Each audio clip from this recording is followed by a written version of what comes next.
जब लग गुरु मिले न साचा, तब लग गुरु करो 10 पांचा। क्या गुरु बदल सकते हैं? क्या गुरु बदलने से पाप लगता है?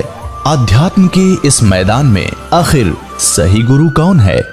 गीता जी में वर्णित तत्वदर्शी संत कौन है? इन सभी प्रश्नों के उत्तर जानने के लिए अवश्य सुनिए जगत गुरु तत्वदर्शी संत रामपाल जी महाराज के मंगल प्रवचन। पुण्यात्माओं, यदि इस जीवन में आपको कोई विशेष काम है तो ये है परमात्मा को समझना, जानना और मोक्ष प्राप्त कराना। जब भगवान आपको मिल गया, सत्साधना आप करते हैं, तो आपके जो भौतिक लाभ हैं वो तो ना चाहते हुए भी आपको मिलेंगे।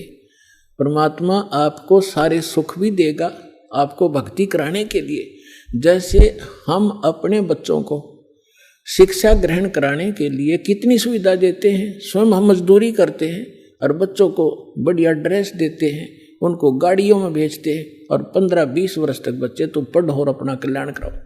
तो ये परमात्मा ने आपको ये ड्रेस जो दी है मनुष्य की, ये विद्यार्थी को, आप विद्यार्थी हैं और जब आप सही विद्या ग्रहण करोगे, परमात्मा अनुकूल चलोगे तो आपको सारी सुविधा ऑटोमेटिकली मिलेंगी। आपके घर में सुख, आपके शरीर में सुख, आपके सब संकटों का निवारण करेगा भगवान, तभी आप भक्ति कर सकोगे। तो इसके लिए आपने अच्छा समय निकालना पड़ेगा। ये देखिएगा, ये श्री शिव पुराण सचित्र मोटा टाइप, केवल हिंदी, गीता प्रेस गोरखपुर से प्रकाशित है। इसके कौन है संपादक? हनुमान प्रसाद पोदार।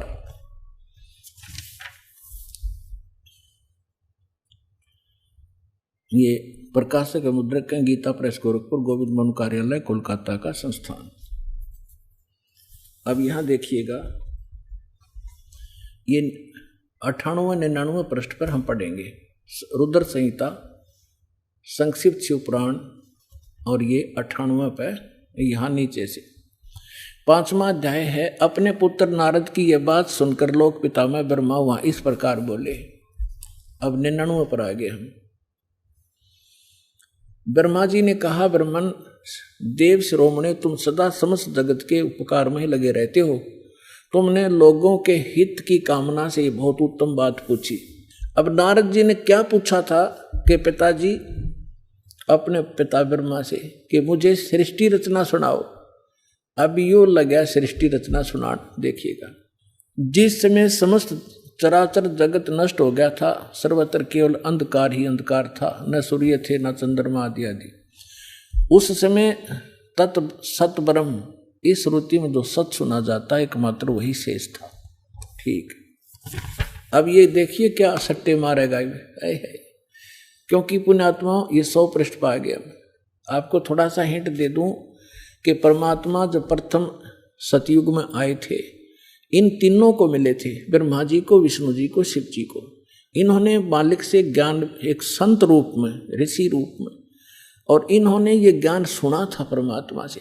अब ब्रह्मा जी परमात्मा वाले ज्ञान को कुछ अपनी अटकल को मिला के कैसे वो सृष्टि रचना बता रहा है। देखिएगा, जिस परब्रह्म के विषय में ज्ञान और अज्ञान से युक्त पूर्ण युक्तियों द्वारा इस प्रकार विकल्प किए जाते हैं, उसने कुछ काल के बाद द्वितीय की इच्छा प्रकट की। उसके भीतर एक से अनेक होने के संकल्प उदित हुआ। तब उस निराकार परमात्मा ने अपनी लीला शक्ति से अपने लिए एक मूर्ति की कल्पना की। अब ये के सट्टे मारे है, नो कहो वैसे तो परमात्मा निराकार है, वो ये ब्रह्म निराकार कहे, और उसने कहते फिर वो सदाशिव के रूप में आ गया। वो सदाशिव कौन है? देखिए उनका। अब ये कहते हैं जो मूर्ति रहित परम ब्रह्म है, उसकी मूर्ति भगवान सदाशिव हैं। ये काल ने सदाशिव के हैं, आगे क्लियर भी होगा। अर्वाचीन और प्राचीन विद्वान उन्हीं को ईश्वर कहते हैं। उस समय एकाकी रहकर स्वेच्छानुसार विहार करने वाले सदाशिव ने अपने विग्रह से एक स्वरूप भूता शक्ति की सृष्टि की, जो उनके अपने श्री अंग से कभी अलग होने वाली नहीं थी। अब ये क्या कह रहा है ब्रह्मा जी, अपने विग्रह से उस काल रूपी ब्रह्म ने, सदा शिव ने अपने शरीर से एक स्त्री उत्पन्न की जो उसके श्रीअंग से कभी अलग होने वाली नहीं थी, अलग कर दी। यह देख, अपने विग्रह से स्वयं ही एक स्वरूप भूता शक्ति की सृष्टि की जो उनके अपने श्रीअंग से कभी अलग होने वाली नहीं थी। उस पराशक्ति को प्रधान और प्रकृति, गुणवती माया, प्रकृति भी कहते हैं उस दुर्गा को। बुद्धि तत्वों की जननी तथा विकार रहित बताया गया है। उस शक्ति, वह शक्ति अंबिका दुर्गा कही गई है। उसको प्रकृति, ये ध्यान रखना, दुर्गा को प्रकृति भी कहते हैं, जो गीता में आपको दिखाया था। अभी आपको श्रीमद् भगवद गीता अध्याय नंबर 15 के श्लोक नंबर 3 से 5 में 3, 4, 5 में स्पष्ट किया था कि ये काल कहता है, ये प्रकृति तो सभी की माँ जानो और मैं सबका पिता, मैं इसके अंदर बीज स्थापना करता हूँ जिससे सबकी उत्पत्ति होती है। और प्रकृति से उत्पन्न ये तीनों गुण, रजगुण ब्रह्मा, सत्गुण विष्णु, तमगुण शिव जी, ये सभी जीवात्मा को कर्मानुसार बांधे रखते। और परमात्मा ने क्या बताया कि नहीं, ये तीन नहीं, ये पांचों मिलकर बांध रहे आपको, और हम इन पांचों मिल जीव अटकाए, युगों युग हम आन छुटाए। अब देखो, उसको प्रकृति सर्वेश्वरी त्रिदेव जननी, तीनों देवताओं की को जन्म देने वाली इनकी माता, नित्या और मूल कारण भी कहते हैं। सदाशिव द्वारा प्रकट की गई उस शक्ति की 8 भुजाएं हैं। होगी ना स्पष्ट? 8 भुजाएं हैं, ये देखिएगा 8 भुजाएं। ये है वो दुर्गा। इसमें तो घड़ी ला रखी, घर की बाहर है कितनी ला दो ये, लेकिन है इसकी 8 ही हैं। ये नककता पता नहीं था, किसी 20 मुँह ला दें, किसी 50 ला दें। ये अष्टंगी है, सभी जानते इस बात को, 8 भुजा है। अब देखिएगा, उस शक्ति की 8 भुजाएं हैं। नाना प्रकार के आभूषण उसके श्री अंगों की शोभा बढ़ाते हैं। वह देवी नाना प्रकार की गतियों से संपन्न है और अनेक प्रकार के अस्त्र शस्त्र धारण करती है। एकाकिनी होने पर भी वह माया संयोग वसात अनेक हो जाती है। वे जो सदाशिव हैं उन्हें परम पुरुष, ईश्वर, शिव, शंभु और महेश्वर कहते हैं। ये देखिए, यहाँ आगे अब हम 101 पृष्ठ पे हैं, रुद्र संहिता। अब इस शिव, सदाशिव इस काल की महिमा सुना रहा है ब्रह्मा जी। वे अपने सारे अंगों में भस्म रमाए रहते हैं। उन काल रूपी ब्रह्म ने, आ गया ना स्पष्ट, ये काल रूपी ब्रह्म कहो, सदाशिव कहो, ब्रह्मा विष्णु महेश का पिता कहो, दुर्गा का पति कहो, उन काल रूपी ब्रह्म ने एक ही समय शक्ति के साथ है, नाथ ने, ये गलत मिसप्रिंट है, शिवलोक नामक अक्षेत्र का निर्माण किया। उस उत्तम अक्षेत्र को काशी कहते हैं। आगे देखो, वे प्रिया और जो सबके ऊपर विराजमान है, वे प्रिया और प्रियतम, शक्ति और शिव, दुर्गा और ये काल जो परमानंद स्वरूप है, उस मनोरम क्षेत्र में नित्य निवास करते हैं। काशीपुरी परमानंद रूपणी है। मुने, शिव और शिवा ने, यानी काल और दुर्गा ने प्रलय काल में भी उस क्षेत्र को अपने सानिध्य से मुक्त नहीं किया। देवऋषि ब्रह्मा जी कह रहे हैं, एक समय उस आनंद वन में रमण करते हुए शिवा और शिव के मन में यह इच्छा हुई कि किसी दूसरे पुरुष की सृष्टि करनी चाहिए। अब इन्होंने संतानों उत्पत्ति की सोची और फिर इन्होंने संतान उत्पत्ति क्रम किया। उससे 2 पुत्र तक यहाँ सिद्ध कर दिए, ब्रह्मा और विष्णु। देखिए, सृष्टि करनी चाहिए जिस पर यह सृष्टि संचालन का महान भार रखकर हम दोनों केवल काशी में रहकर इच्छा अनुसार विचरें और निर्वाण धारण करें।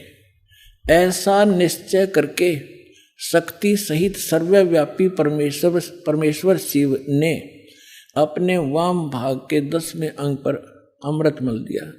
फिर तो वहां से एक पुरुष प्रकट हुआ। अब देख, इनकी अकल देखो ब्रह्मा की। अब शक्ति और शिव, उस दुर्गा की क्या जरूरत थी अपने साथड़ पर के में मसला होता हो, ये मारे बकवाद में, मतलब कि ये देखो। अब क्या वहां से एक पुरुष प्रकट हुआ, उसका नाम क्या धरा देखो। शिव ने कहा, वत्स बेटा, व्यापक होने के कारण तुम्हारा विष्णु नाम विख्यात हुआ। अब यहां ये 6ठा अध्याय समाप्त हुआ। अब 7वें में क्या कहा, ब्रह्मा जी कहते हैं देवर से, जैसे विष्णु की उत्पत्ति करी दुर्गा और काल ने मिलकर, तत्पश्चात कल्याणकारी परमेश्वर सांब सदाशिव ने, उस काल रूपी ब्रह्म ने पूर्ववत प्रयत्न करके मुझे अपने दाहिने अंग से उत्पन्न किया। अब पुण्यात्मा, अब यहाँ ब्रह्मा और विष्णु की तो उत्पत्ति बता दी, यहाँ विचलित हो गया ये शिव पुराण का अनुवाद करता, इसने यहाँ गोल मोड़ कर दिया। लेकिन कहते हैं चोर चुरावे तोमड़ी और गाड्डे पानी में, वो गाड्डे हुआ ऊपर आओ, सच्चाई छनी ना। कहाँ तक छुपाएंगे, अब दिखाता हूँ आपको, कल भी दिखाया था, आज फिर दिखाऊंगा। क्योंकि पुण्यात्माओं एक सिलेबस होता है क्लास का, बच्चे रह रहकर टीचर उनको बार बार रिवाइज कराते हैं, उसका रिपीटेशन करवाते हैं, आवर्ती कराते हैं, जब जाकर वो बच्चे उससे परिचित होते हैं। तो दास एक टीचर है, आप विद्यार्थी हैं, सौभाग्य आपका, आपके इसमें प्रवेश पा लिया, तो इसको सफल करो। हम एक रोजी रोटी के लिए और 20 वर्ष तक बच्चों को पढ़ाते हैं, जब हो सकता किसी को मिले रोटी, रोजगार ना मिले, बाकी हम फिर भी उसमें लगाए रहते हैं। और ये तो एक अनमोल वर्त वस्तु, इस भक्ति और इस कमाई का तो ये तो निष्फल जा ही नहीं सकती। तो इसलिए आप इसमें एक विशेष रुचि लो। अब देखिएगा, यही शिव पुराण, इसमें है एक विद्वेश्वर संहिता, थोड़ी सी झलक दूंगा, बस ज्यादा समय नहीं लूंगा। एक समय ब्रह्मा और विष्णु की लड़ाई होगी, झगड़ा, युद्ध। ब्रह्मा कह रहा था मैं तेरा बाप, विष्णु बोला मैं तेरा बाप। इसी बात पर इनका युद्ध हो गया, लंबी कहानी है। तो इस काल ने सोचा ये लड़के मर जाएंगे, इनके बीच में एक लिंग खड़ा कर दिया, सफेद तेजों में पिलर, बहुत लंबा चौड़ा। ये युद्ध भूल गए आपस में, उसका और छोर खोजने में लग गए। लंबी कहानी। फिर यूं आ गया अपने पुत्र सदाशिव का रूप धारण करके। इसने प्रतिज्ञा कर रखी है मैं अपने यथार्थ रूप में कभी किसी के सामने नहीं आऊंगा। तो ये किसी को विष्णु रूप में दर्शन देता है, या किसी को शिव रूप में, और किसी को ब्रह्मा रूप में। तो वहां ये शिव रूप धारण करके आ गया। अब देखिए विद्वेश्वर संहिता, और ये है संक्षिप्त शिव पुराण 24वां पृष्ठ। यहाँ इन दोनों का झगड़ा हो रहा था, बीच में इसने ये सतम खड़ा कर दिया। अब यहाँ आ जाते हैं। ब्रह्मा और विष्णु ने पूछा प्रभो इस ज्योत निरंजन काल से, सदाशिव से, सृष्टि आदि 5 कर्तों के लक्षण क्या है, यह हम दोनों को बताइए। भगवान शिव बोले, ये काल रूपी ब्रह्म बोला, मेरे कर्तों को जानना अत्यंत गहन है, तथापि मैं कृपा पूर्वक तुम्हें उनके विषय में बता रहा हूं। आगे चलेंगे। अब हम आगे 26 पृष्ठ पे। इसने कहा कि पुत्रों, अब हो गया ना इनका बाप ब्रह्मा विष्णु महेश का पिता है ये। पुत्रों, तुम दोनों ने, ब्रह्मा और विष्णु ने तपस्या करके प्रसन्न हुए मुझ परमेश्वर से सृष्टि और सतिथि नामक 2 कृत प्राप्त किए। ये दोनों तुम्हें बहुत प्रिय। इसी प्रकार मेरी विभूति स्वरूप मेरे जैसी शकल के रुद्र और महेश्वर ने, यो ने है, 2 अन्य उत्तम कृत संहार और त्रोभाव मुझसे प्राप्त किए हैं। यो 5वां कौन है? ये 4 तो ब्रह्मा विष्णु महेश और रुद्र हो गए।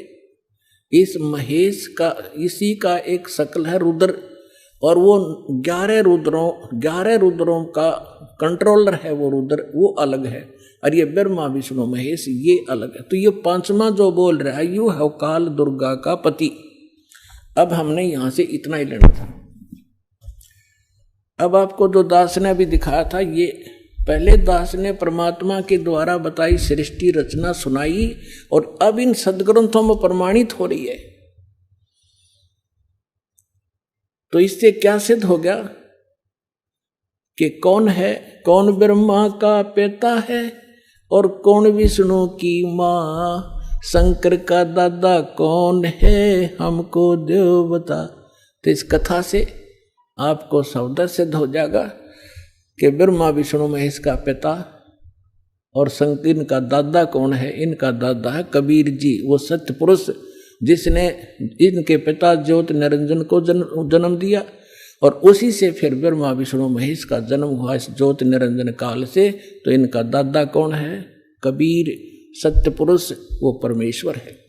जो आज दास सत्संग शुरू करना कर रहा था, उसकी तो अभी तक भूमिका बनी है।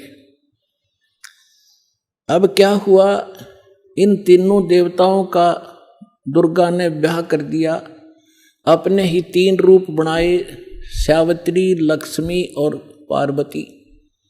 समुद्र में छुपा दिए अपने वचन से, 3 लड़कियां युवा बना दी। और ये जब युवा हुए, इनको कोमा से बाहर कर दिया, इन तीनों का विवाह कर दिया। इनसे फिर आगे काल की सारी सृष्टि चली। अब दास जो आज प्रसंग शुरू किया था वही शुरू होगा मेरा तय काम, जो बताना चाहूं था। अब धर्मदास जी ने पूछा, हे परमात्मा, हम बड़े नीच और पामर प्राणी हैं। हे भगवान, हमने आपके साथ धोखा किया, आपके साथ चीटिंग करी, और फिर भी आप हमारे लिए भटक रहे हो। कैसे दया करी दाता। तब परमात्मा ने कहा कि जब यहां ये प्राणी इतने दुखी हो गए, हाहाकार माच गई, तब क्योंकि उस समय तक परमात्मा ये बताना चाहते थे, क्योंकि परमेश्वर ने कहा कि उस समय जब यहां हाहाकार माची, धर्मदास मैं अपने पुत्र जोग जीत का रूप बना के, जिस पुत्र के रूप बना के इनको निकाला था, उसी का रूप बना के मैं वहां खड़ा हो गया जहां 1 लाख मानव शरीरधारी प्राणी, स्त्री और पुरुष वहां भूनने जा रहे थे तपस्या, और चटक पटक जीव करे थे, वो दो चटक पटक के पड़े थे, बुरा हाल हो रहा था। तो वहां मेरे जाने से सभी जीवों की वो तपत तो खत्म होगी। वह टुकड़ी, वह तपस्या ऐसे की ऐसी जल रही थी, लेकिन मेरी रजा से उनको आंच नहीं लगे थी। सभी बैठ के या तो रो रहे थे, फिर सामने देखा, मुझे देखकर कहा कि हे भगवान, हम यहाँ कौन से पाप का कर्म भोग रहे हैं, दुख भोग रहे हैं, क्योंकि सबको ये मालूम है अपने किए का कर्म भोगना पड़ता है। तो परमात्मा ने कहा, भाई ये जो तपस्या पे दुख है ना, ये यहाँ का नहीं, ये सतलोक में तुमने गलती करी थी, वो दंड है। तब सारी सृष्टि रचना सुनाई। तो वहां तो सारे दुखी थे, सबको मालूम था, ना कोई बेटा साथ था, ना बेटी साथ थी, ना कोई संपत्ति साथ थी, ना कोई रिश्तेदार साथ था, अकेले भुन रहे थे, पिट रहे थे वहां पर। तो वहां सभी ने स्वीकार किया जो मालिक बता रहे थे, और कहा, हे भगवान, हमें छुटवा लो काल अन्यायी से। परमात्मा बोले, ऐसे नहीं। अब यहां परमात्मा ने कहा कि जोर करूं तो मेरा वचन नसाई, जब तुम जाए धरो जग नर देहा, तब तुम करना मम सत सबद स्नेहा। जब तुम संसार में जाओ, मनुष्य शरीर प्राप्त हो, और मेरा कोई दास इस सच्चे ज्ञान को और सत्य नाम को सुना रहा हो, बता रहा हो, तब उसकी शरण में चले जाना, तब तुम्हारा मोक्ष होगा, ना तो नहीं हो सकता। तब उन्होंने कहा कि हे परमात्मा, अब का जन्म मनुष्य का हो गया, पूर्ण संत खोजेंगे और आपकी शरण, आपकी भक्ति करा करेंगे, और पूजा हम करेंगे नहीं। यहाँ तो ये फिर तीनों गुण इनको परमित कर देते, इनको ज्ञान नहीं, कहाँ थे, कौन जन्मे थे, ऐसा जुल्म कर रखा हमारे साथ। तो फिर क्या हुआ, परमात्मा ने कहा कि वहाँ वो ऋषि में, ऋषि भी वहीं भुन रहे थे, भुनने जा रहे थे, जो यहाँ मंडलेश्वर पाक रहे थे। तब परमात्मा ने कहा, तुम निराकार बताते हो इस काल को, ज्योत निरंजन को, अभी आएगा तुम्हें खाने के लिए। देखो वो आ गया सामने, वो साकार है, नर आकार है, ओछा माथा उसका 2 उंगल का, और ऊंचा ऊंचा स्वर्ण भयंकर सा चेहरा से जो आ रहा सामने। परमात्मा बोला, अब तुम जाओ यहाँ से। परमात्मा ने उन सभी को वहां से उड़ा दिया। वो आगे अपने कर्माधार से, जहां पर किसी ने पशु बनना था, पक्षी बनना था, धर्मराज से लेखा करो, आगे चले गए। अब जब उस काल ने देखा सामने भगवान खड़े, जोगजीत खड़ा है जिसने मुझे निकाला था वहां से। इतना तो वो जान गया कि कोई परमात्मा का संदेश लेकर आया है। ये थोड़ा सा उसको डर भी था कहीं यहां से भी निकालने ना आ गया वो, मैंने ये गलती, मैं ये इनको दुखी कर रहा हूं। फिर भी उसने हिम्मत करके पूछा कि जोगजीत तू यहां क्यों आया? परमात्मा का कोई वचन है तो मुझे बता, आदेश दे, और आज तुझे मैं ठीक करूंगा। तूने वहां से मुझे मार कर निकाला था और आज तू मेरे लोक में कैसे आ गया? तब परमेश्वर के रूप में, जोगजीत रूप में खड़े परमात्मा ने कहा कि परमात्मा का आदेश लेकर मैं आया हूं और आपने सभी प्राणियों का कैसी दुर्गति कर रखी है, बुरा हाल कर रखा है। कोई गधा बना दिया, कोई कुत्ता बना दिया, किसी की टांग कट गई, किसी को कैंसर हो गई, किसी का बेटा मर गया, किसी की बेटी विधवा, ऐसा जुल्म। तो ये क्या कहता है कि मैं तो सत का राज करता हूं, जो जैसा कर्म करता अपना भोग रहा है, मैं क्या करूं? और इसने अपना एजेंट छोड़ रखा मन आत्मा के साथ, ये सारे उल्टे काम करावे और आत्मा के सिर दर दे कि यू इसने कराया। तो परमात्मा ने कहा कि जो निरंजन अब मैं किस लिए आया हूं ये और बता दूं। हाँ बता दे। मैं नीचे जाऊंगा और तेरी पोल पाड़ूंगा और बताऊंगा ये भगवान नहीं है, ये काल है, ये तुम्हारा दुश्मन है, तुम्हें अपने आहार के लिए रोके हुए है, तुमसे ही बच्चे पैदा करवाता है, ये खुद खाता है। जैसे कसाई बकरे पाला करता है, नर और मादा बकरे छोड़ देता है, वो उत्पत्ति करते हैं अपनी ममता में और विषय वासनावश होकर, और खाता कसाई है। तो ऐसा है, ये जाकर बताऊंगा। अपने आत्माओं, इस बात ने सुनकर भयंकर हो गया काल। और परमात्मा कहते धर्मदास मेरे ऊपर ऐसे टूट के पड़ा जैसे अब मार देगा मैंने। और पुण्यात्मा यह परमात्मा हमें सतर्क करते, हमें याद दिलाना चाहते, कभी भी कोई आपत्ति आवे, आपको जो मंत्र प्राप्त हो, प्रथम हो प्रथम और द्वितीय हो द्वितीय और तीनों मिल रहे हो तो सार नाम का सिमरण करें। ऐसी किसी प्रकार की आपदा हो एक बार जरूर सिमरण याद कर लेना। तो कहा कि मैंने सतनाम का सुमन शुरू किया सांस उश्वास से। तो उसी समय ये काल या तो मुझे मारने के लिए झपटा था, ऐसे गिर गया जैसे पक्षी की पांख कट जाया करे और पड़ा पड़ा तड़प रहा है। ऐसा डर गया कि वहां से भाग के पाताल में गिर गया। तो इसको पाताल से लिया निकाल के मैं और कहा चल ऊपर।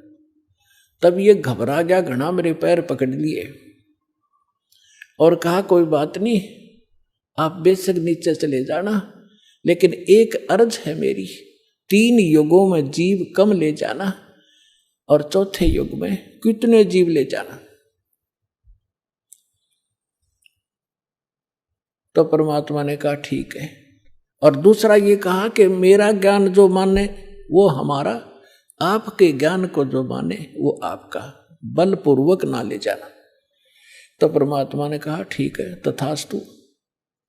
जब सारे वचन भरवा लिए फिर बदल गया गिरगिट की तरह, कहने लगा कि बेशक चले जाना जोग जी, चौथे युग में इन जीवों को इतना कंडम कर दूंगा, ये भक्ति योग नहीं रहेंगे, इनको सब उल्टी साधना पर लगा दूंगा, देवी देवता पत्थर पहाड़ों की पूजा में इनको व्यस्त कर दूंगा। और जब तुम जाओगे तुम्हारी कोई नहीं सुनेगा। परमात्मा बोले आप अपना काम करियो और हम अपना करेंगे। तब क्या कहा था परमेश्वर ने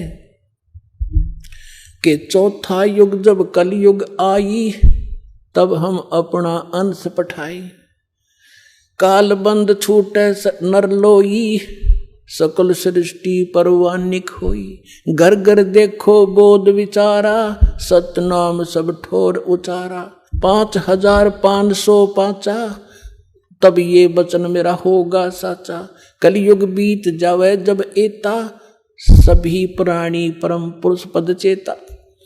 तो परमात्मा ने कहा था कि चौथा युग जब कलयुग आवेगा तब हम अपना एक दास भेजेंगे। अब वहां काल के सामने परमात्मा ने कहा कि हम अपना दास भेजेंगे। और कबीर वाणी चैप्टर में परमात्मा ने धर्मदास जी से, जब धर्मदास जी घने चिंतित हो गए थे कि हे परमात्मा, आपने सतनाम और सारनाम गुप्त रख दिया और इसके बिना मोक्ष नहीं हो सकता। आपने मुझ किंकर के ऊपर दया करी दास पे, और 42 वंश भी पीढ़ी बख्श दी, मेरी वंश चलेगा। तो हे परमात्मा, सारनाम और सतनाम बिना पार नहीं हो सकते, तो मेरे बच्चे कैसे पार होंगे? ऐसे कलेजा पकड़ के बैठ गया। परमात्मा ने सोचा भाई ये घना दुखी हो गया।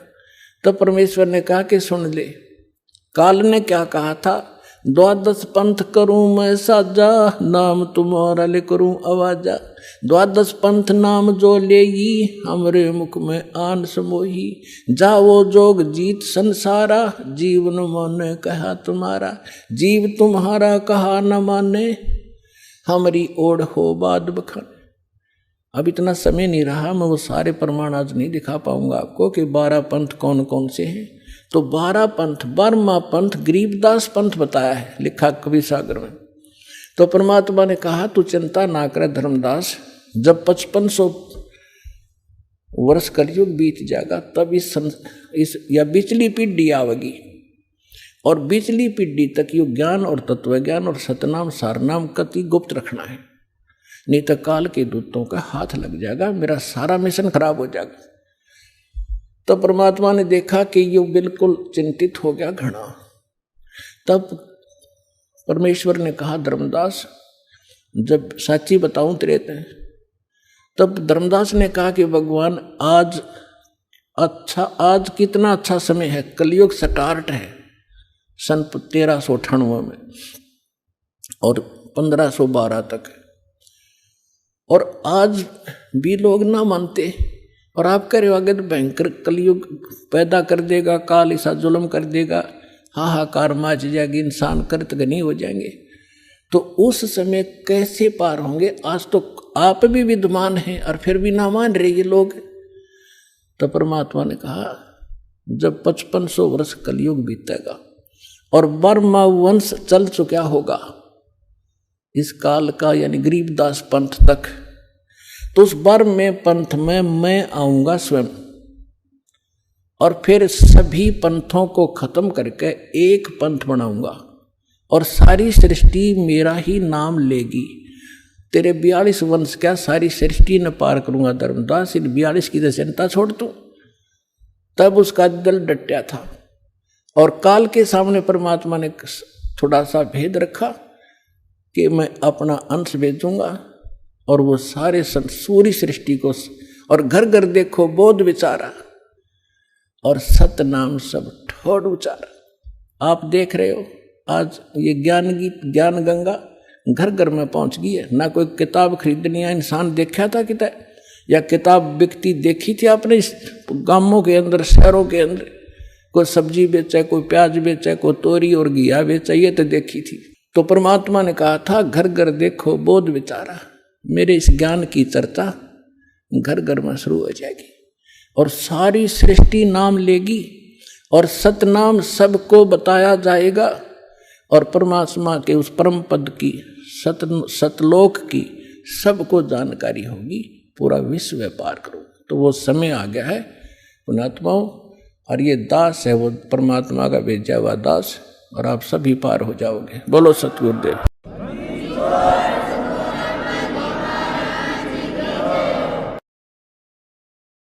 परम पिता परमात्मा पूर्ण ब्रह्म सर्व सृष्टि रचनहार कबीर देव, कबीर साहेब, कबीर परमेश्वर जी की असीम रजा से आप सभी पुण्यात्माएं परमात्मा की महिमा श्रवण करने के लिए उपस्थित हुए। जिस प्राणी के युगों युगों के शुभ संस्कार वितरित हो जाते हैं उनको मानव शरीर प्राप्त होता है। उससे भी शुभ संस्कारी वो हंस आत्माएं हैं जिनको सतगुरु मिलते हैं, सत्संग श्रवण करने का अवसर प्राप्त होता है।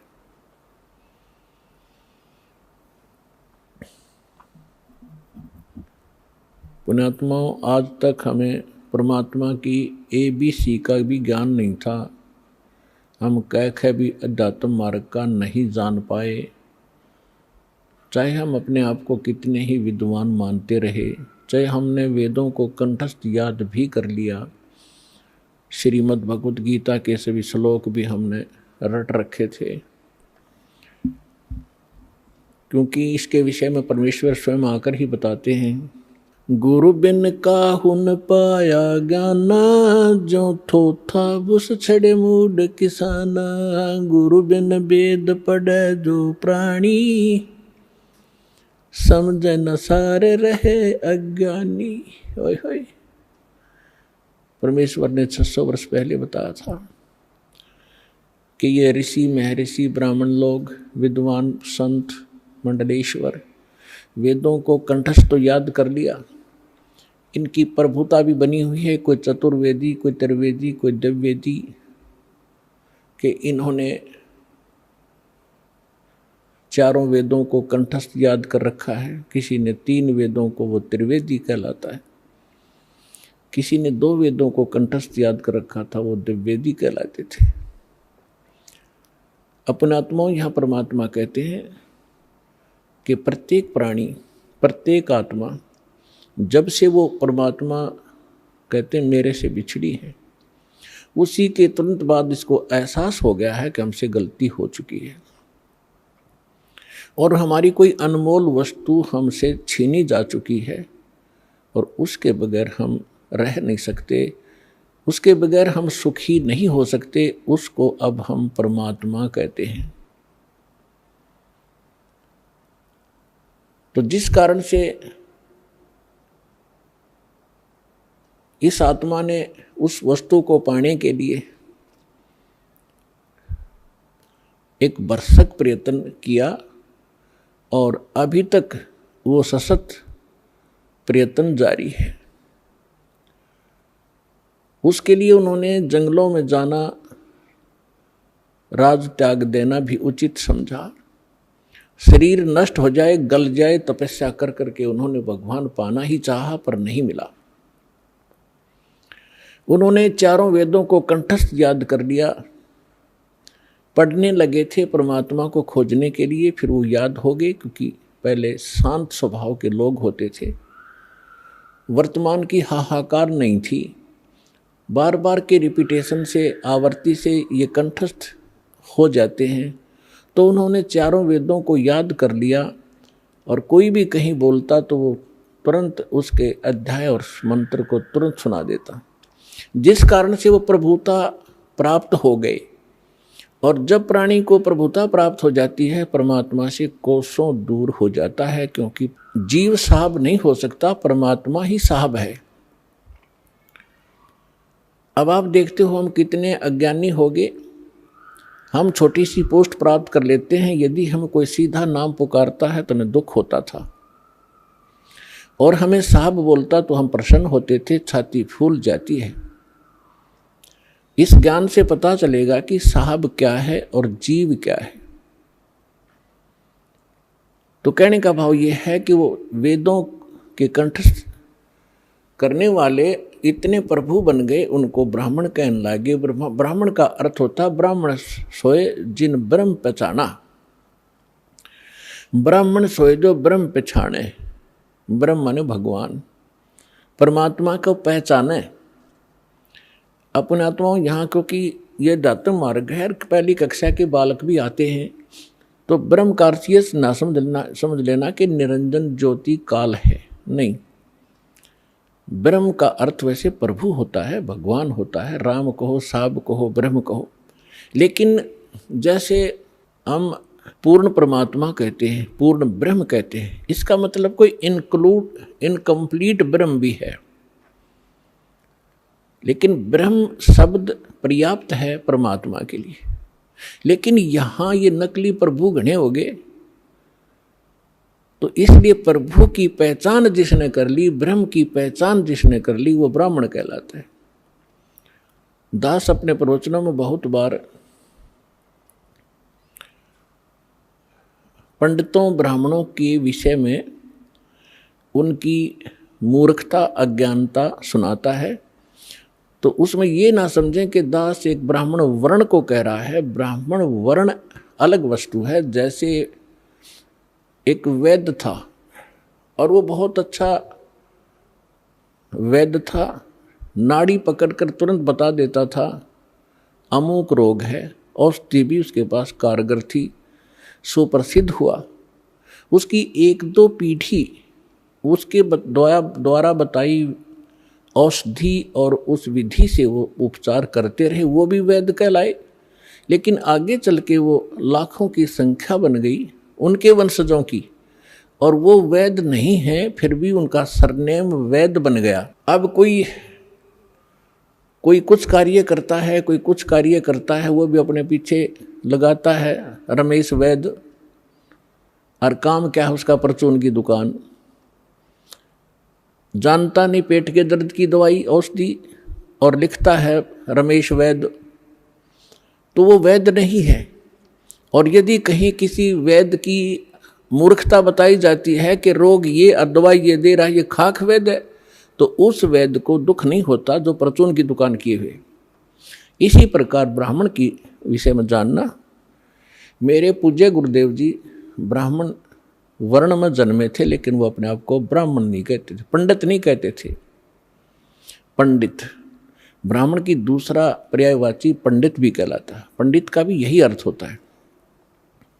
वो ब्राह्मण नहीं कहलाते थे जो हमने अपने परंपरागत समझ लिया है। हम किसको ब्राह्मण मानते हैं? जो श्राद्ध निकलवाता हो, पत्रे बाँच कर सुना दे, तेरा भी आपत्ति आनी है, ये ऐसे सर कर दे, ऐसे वैसे कर दे, ये ब्राह्मण कहलाते हैं। लेकिन यदि हम पंडित की परिभाषा समझना चाहें तो हमारे पूज्य गुरुदेव जी ब्राह्मण होते हुए अपने आप को ब्राह्मण नहीं कहते थे, वो संत कहलाते थे कि हमने पंडिताई कभी की नहीं, हम ब्राह्मण नहीं हैं। और मेरे दादा गुरु जी छावला गांव दिल्ली के अंदर, दिल्ली स्टेट में एक छावला गांव है नजफगढ़ के पास, वहाँ के वो जाट थे। और बचपन से ही वो हमारे जो चौथे दादा गुरुजी थे उनके संपर्क में आ गए। उन्होंने उसको काशी विद्यापीठ में पढ़ाया, अपने पास ही रखा, तो वो 4 विषय के आचार्य बन गए उस विद्या को पढ़कर। लेकिन उन्होंने पंडिताई की नहीं, फिर भी वो पंडित चिदानंद नाम से जाने जाते थे। और उनका आश्रम बना हुआ है जिला सोनीपत हरियाणा, तहसील खरखोदा के पास एक गोपालपुर गांव है छोटा सा, उसमें उनका आश्रम बना हुआ है। दास उसको बहुत बार देख कर आया है, उस पर लिखा है पंडित चिदानंद आश्रम, जबकि वो वर्ण में जाट थे। तो हमने सबसे पहले ये देखना है कि यहाँ इन चीज़ों का अब हमने इनसे ऊपर उठना है, जातिवाद से। हमारी क्या जाति है? जीव हमारी जाति है, और मानव धर्म हमारा हिंदू मुस्लिम सिख ईसाई, कोई धर्म नहीं है न्यारा। जब हम परमात्मा के इस अध्यात्म ज्ञान से परिचित होंगे, फिर हमने कोई भी दूसरा सा नहीं दिखेगा, ना कोई मुसलमान दिखाई देगा, ना कोई ईसाई दिखेगा, ना हमें कोई हिंदू दिखेगा, ना कोई सिख दिखाई देगा। हम एक पिता की संतान हैं, हम परमात्मा के लिए ही विभाजित हुए हैं, परमात्मा के लिए अब हम एक होंगे, क्योंकि हमें ज्ञान हो जाएगा। हम रूढ़िवादी नहीं रह सकते, क्योंकि परमात्मा ने शिक्षा इसीलिए आपको दी है। अब हम अपने प्रसंग पर आते हैं। गुरु बिन काहू न पाया ज्ञाना, जो थोथा भूस छड़े मूड किसाना। गुरु बिन वेद पढ़े जो प्राणी, समझन सारे रहे अज्ञानी। अब तो कहते हैं प्रत्यक्ष को प्रमाण की आवश्यकता नहीं पड़ती, क्योंकि दास ने परमेश्वर कबीर जी के द्वारा दी गई उस बुद्धि से, दास एक जीव बुद्धि है, और जब परमात्मा रजा बख्शते हैं, यही जीव परमात्मा वाले ही ज्ञान को आगे चला सकता है, सुना सकता है और उसको समझ सकता है। तो उस परमात्मा की कृपा से आपके समक्ष ये तो हो ही चुका है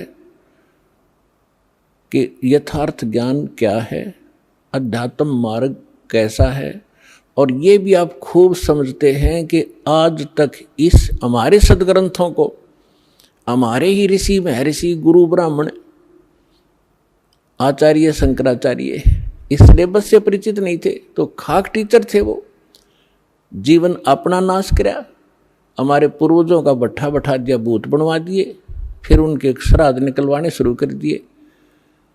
तो इस तरह की भ्रमणा अज्ञानता से फैलती है। तो आज तक हमारे जितने भी ऋषि महर्षि हुए हैं, इवन ब्रह्मा विष्णु महेश, इनको कोई अध्यात्म ज्ञान नहीं था। पुण्यात्माओं, परमात्मा ने 600 वर्ष पहले कहा था ये ज्ञान, लेकिन उस समय हम शिक्षित नहीं थे। हमारे धर्मगुरु केवल संस्कृत भाषा पढ़ा करते थे और सदग्रंथ भी संस्कृत भाषा में थे, जिस कारण से हम अपने भगवान को ना पहचान सके, ना अध्यात्म ज्ञान को जान सके। और इन अज्ञानी ऋषि महर्षि आचार्यों शंकराचार्यों ने परमात्मा का विरोध करके जनता को भ्रमित किया कि अशिक्षित जुलाहा धानक, ये नीच जाति का, ये क्या जाने सदग्रंथों के विषय में, क्योंकि ये संस्कृत नहीं जानता। तो उस समय नकलियों की दाल खूब गल गई। लेकिन मालिक तो मालिक ही होता है, सहनशील भी होता है। वो जो उद्देश्य लेकर चलते हैं वो बीच में भड़बड़ाते नहीं। उसी समय धर्मदास नाम के एक महापुरुष परमात्मा की शरण में आए थे, जो हिंदू धर्म में जन्मे थे और ये इन्हीं भगवानों की पूजा किया करते थे, जिसके विषय में परमात्मा कबीर जी कहा करते थे, तीन देव की जो करते भक्ति उनकी कदे ना होवे मुक्ति। 600 वर्ष पहले चौराहे पर खड़ा होकर कहा करते परमात्मा, जहाँ ये ब्राह्मण कथा कर रहे होते थे। तो उस समय परमात्मा के बहुत मार पड़ा करती थी, पीटा करते थे, घसीटा करते थे। लेकिन परमात्मा सत्य है, उसके वचन सत्य हैं, उसका अस्तित्व सत्य है, वो झूठ ना कह सकता और ना ही वो झूठ होता है। तो जब धर्मदास नाम के एक महापुरुष बड़े विचलित हुए, अब जो प्रसंग चल रहा है हम उसी पर आते हैं। इस ज्ञान को बताने के लिए परमात्मा स्वयं आते हैं। परमात्मा की पहचान करने के लिए हमारे सदग्रंथ पर्याप्त हैं, जिनको आज तक हम शिरोधार्य माना करते थे। पवित्र चारों वेद, ऋग्वेद, यजुर्वेद, अथर्ववेद और सामवेद, इन चारों वेदों को हम सत्य मानते हैं, पूरा विश्व सत्य मानता है। विशेषकर हिंदू धर्म के नाम ये लिख दिए गए हैं कि हिंदुओं के ग्रंथ हैं, तो हिंदू तो इसको सत्य मानते ही मानते हैं। दूसरे श्रीमद् भगवत गीता, वेदों से भी प्रथम स्थान आज श्रीमद् भगवत गीता जी का है, क्योंकि ये एक छोटा ग्रंथ है और चारों वेदों का निष्कर्ष है। और उसके बाद 18 पुराण। तो हमारे जो धर्मगुरु अब लगभग 2,500-3 हजार से जो वर्ष से जो हमारे धर्मगुरु रहे हैं, उन्होंने केवल पुराणों को ही महत्व दिया और साथ में श्रीमद् भगवत गीता को भी उन्होंने समांतर सम्मान दिया है और इन्हीं के पठन पाठन से मोक्ष बताया है। और उन्होंने ये भी कहा है कि हम जो ज्ञान दे रहे हैं इन्हीं ग्रंथों के आधार से दे रहे हैं। तो पुण्यात्माओं, परमात्मा को पहचानना पड़ेगा। जब तक हमें ये विश्वास नहीं होगा कि ये सामने रखा एक चमकीला पत्थर वास्तव में हीरा है, लाल है, इसकी कीमत इतनी है, तब तक हम उसका दाम नहीं लगा सकते, उसका मूल्य चुका नहीं सकते, दे नहीं सकते, उसको ग्रहण कर ही नहीं सकते, क्योंकि वो कीमती इतना है। इसी प्रकार जब तक हम परमात्मा को नहीं पहचानेंगे और हमें दृढ़ विश्वास नहीं होगा कि सचमुच ये है भगवान, तो तब तक हम दृढ़ नहीं होंगे, उसकी कीमत दे नहीं सकेंगे, अर्थात हम उसको प्राप्त नहीं कर सकते। तो उसके लिए हमने सबसे पहले ये विश्वास, हमने ये जानना होगा, दृढ़ निश्चय करना होगा कि जिस परमात्मा को हम प्राप्त करने के लिए प्रयत्न करेंगे, उसके लिए जो भी कीमत हमने देनी पड़ेगी वो देंगे, तो वास्तव में वो परमात्मा है भी कि नहीं। तो उसकी पहचान के लिए हमने कोई आधार बनाने पड़ेंगे। उसके लिए आधार क्या है? सर्वप्रथम हमारे सद्ग्रंथ। वैसे तो सर्वप्रथम हम मानते हैं प्रत्यक्ष दृष्टा को, लेकिन फिर भी हम अपने उस थ्योरी को हम नकारा नहीं कर सकते, जिसको आज तक श्रोधार्य मानते रहे और सत्य मानते रहे। तो हम पहले थ्योरी फिर प्रैक्टिकल दोनों से हम सिद्ध कर लेंगे कि सचमुच कौन है परमात्मा। तो इसके लिए हमने सबसे पहले अपने सद्ग्रंथों की थ्योरी को देखेंगे कि उनमें क्या लिखा है, और फिर प्रैक्टिकल। जब दोनों एक जैसा रिजल्ट देंगे तो ही इज गॉड, वो परमात्मा है। तो पुण्यात्मा, श्रीमद् भगवत गीता अध्याय नंबर 4 के श्लोक नंबर 32 में 32 में कहा है कि अर्जुन, मैंने अभी आपको जो तेरे को अध्याय नंबर 4 के श्लोक नंबर 25 से लेकर 30 तक जिन साधकों और साधनाओं की जानकारी दी है, और वो साधक चाहे कोई देवी देवताओं को पूजता है, उसी को सत्य मानता है, पाप नाशक जानता है, कोई स्वाध्याय करता है, कोई तीक्ष्ण अहिंसावादी व्रत ही करके मुंह पर पट्टी बांध गए नंगे पैरों घूम कर अपनी साधना को सही मान रहा है। चौथे अध्याय के 32वें श्लोक में कहा है कि इन यज्ञों माने धार्मिक अनुष्ठानों की जानकारी ब्रह्मणे मुखे सच्चिदानंद घन ब्रह्म ने अपने मुख कमल से बोली है। पुण्यात्मा, दास ने एक शब्द बोला था, गुरु बिन काहुन पाया ज्ञाना, जो थो था बुस छिड़े मूड किसाना, गुरु बिन वेद पढ़े जो प्राणी, समझन सार रहे अज्ञानी। श्रीमद् भगवत गीता चारों वेदों का निष्कर्ष है। चौथे अध्याय के 32वें श्लोक में यहाँ एक ब्रह्मणे मुखे शब्द है। इस ब्रह्मणे मुखे शब्द का हमारे अनुवादकर्ताओं ने इस दास से पहले जो अनुवाद दास ने किया है गहरी नज़र गीता में एक पुस्तक बनाई है, यानी उसका अनुवाद समझो श्रीमद् भगवत गीता का अनुवाद है, उसका नाम लिखा है गहरी नज़र गीता में। इससे पहले जितने महापुरुषों के आप अनुवाद उठाकर देखोगे उसमें क्या लिख रखा है वेद की वाणी में। आइए अब हम उन श्रद्धालुओं के अनुभव जानते हैं जो जगत गुरु तत्वदर्शी संत रामपाल जी महाराज जी से दीक्षा प्राप्त कर चुके हैं तथा उनके द्वारा बताए गए भक्ति मार्ग पर चल रहे हैं। नमस्कार सर। नमस्कार सर जी। सर क्या नाम है आपका? उदय सिंह तोमर। उदय सिंह जी, आप कहाँ से हैं? जिला शाहजहांपुर, उत्तर प्रदेश। सर, संत रामपाल जी महाराज से नाम दीक्षा आपने कब ली? 10 मार्च 2013 में। सर, संत रामपाल जी महाराज से नाम दीक्षा लेने से पहले क्या आप कोई भक्ति साधना भी करते थे?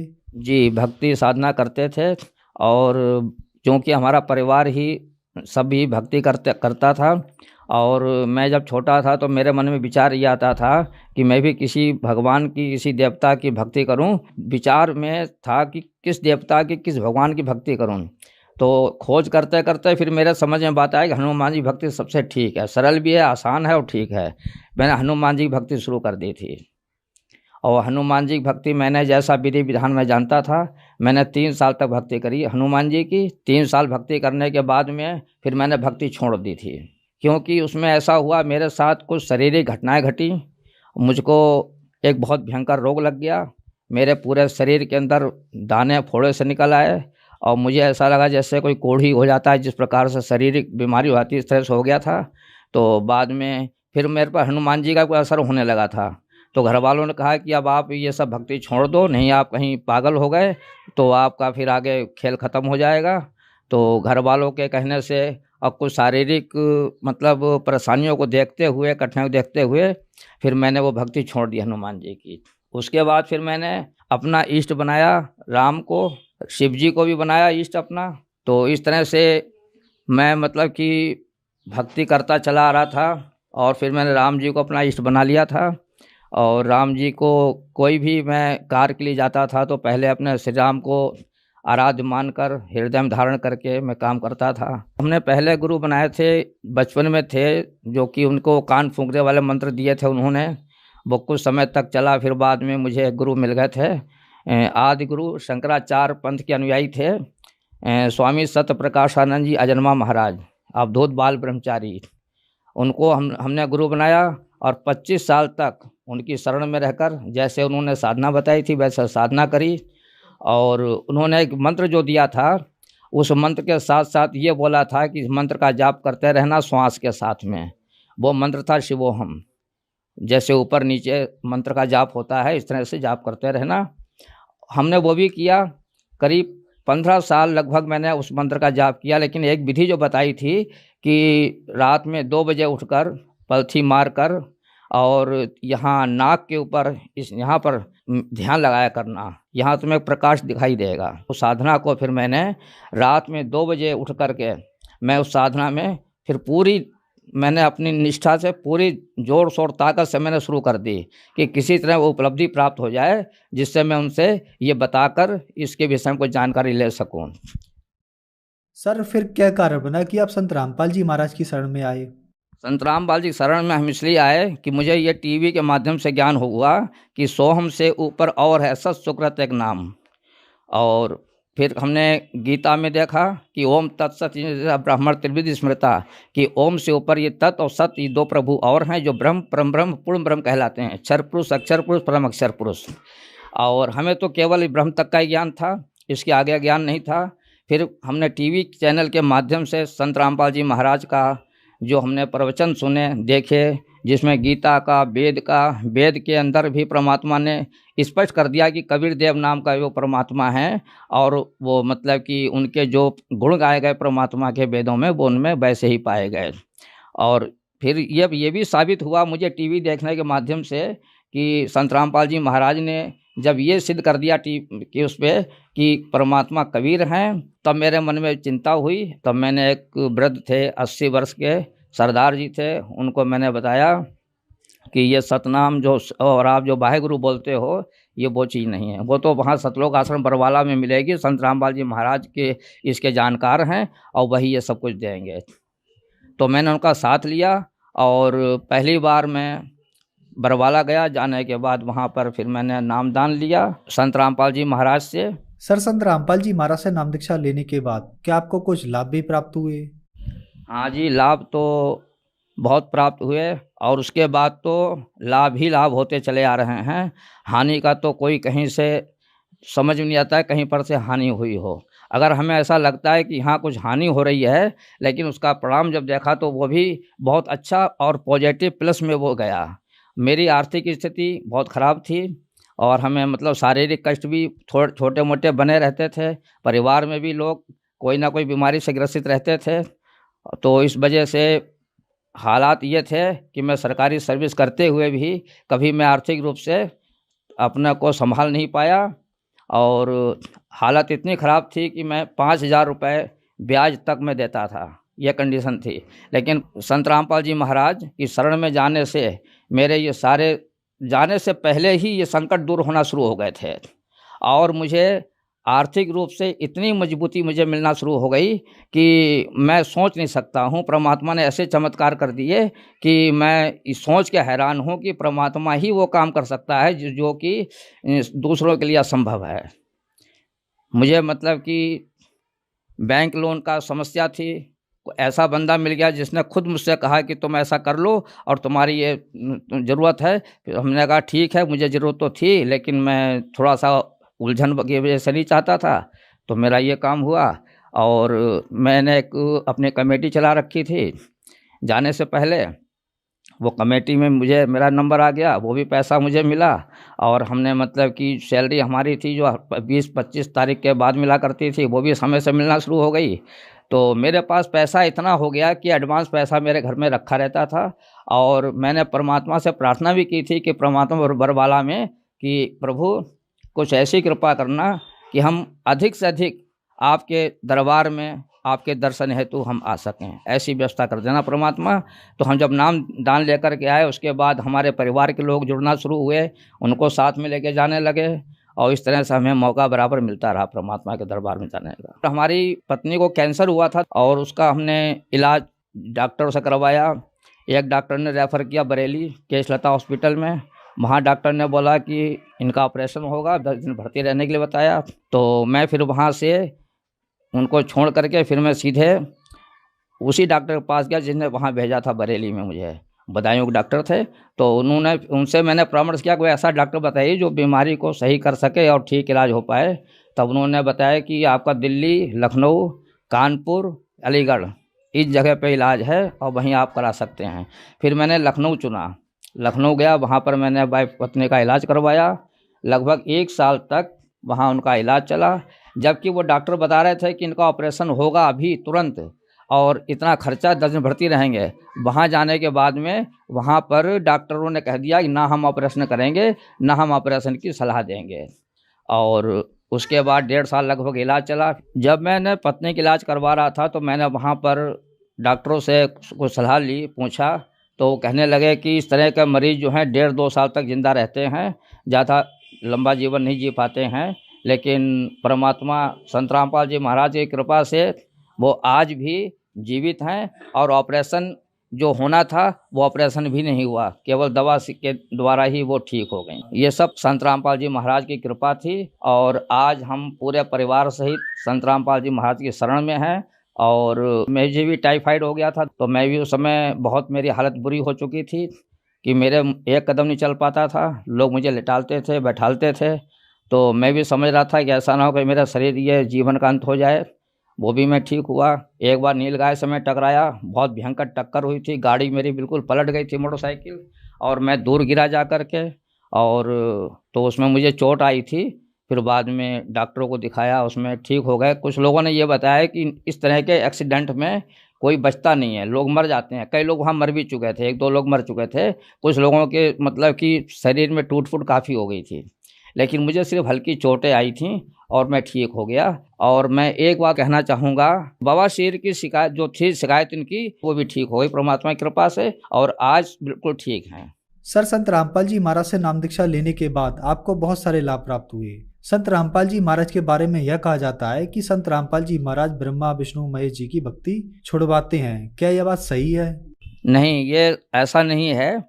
संत रामपाल जी महाराज तो शास्त्र अनुकूल जो भक्ति विधि है वो बताते हैं, और जिस भक्ति के करने से मनुष्य को इस पृथ्वी पर सभी प्रकार के शारीरिक आर्थिक लाभ प्राप्त होते हैं।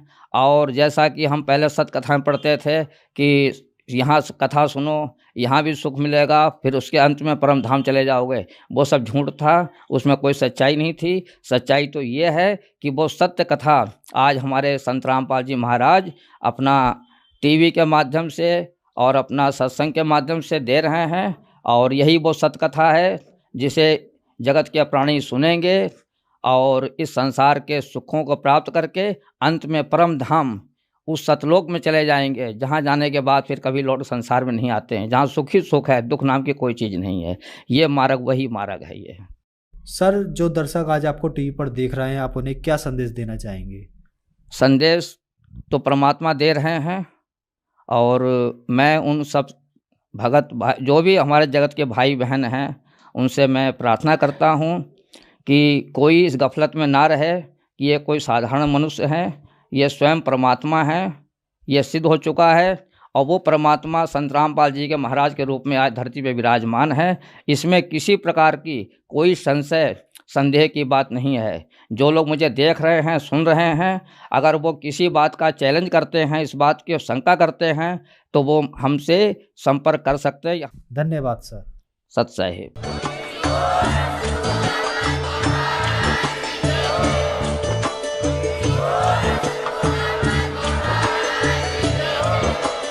आप सुन रहे थे जगत गुरु तत्वदर्शी संत रामपाल जी महाराज जी के मंगल प्रवचन। अधिक जानकारी के लिए विजिट कीजिए हमारी वेबसाइट www.jagatgururampalji.org। संत रामपाल जी महाराज जी के शुभ आशीर्वाद से पूरे विश्व भर में 500 से भी ज्यादा नाम दीक्षा केंद्र हैं, जिन पर संत रामपाल जी महाराज जी द्वारा ऑनलाइन निशुल्क नाम दीक्षा दी जा रही है। अपने नजदीकी नाम दीक्षा केंद्र का पता करने के लिए संपर्क करें 8222 880541।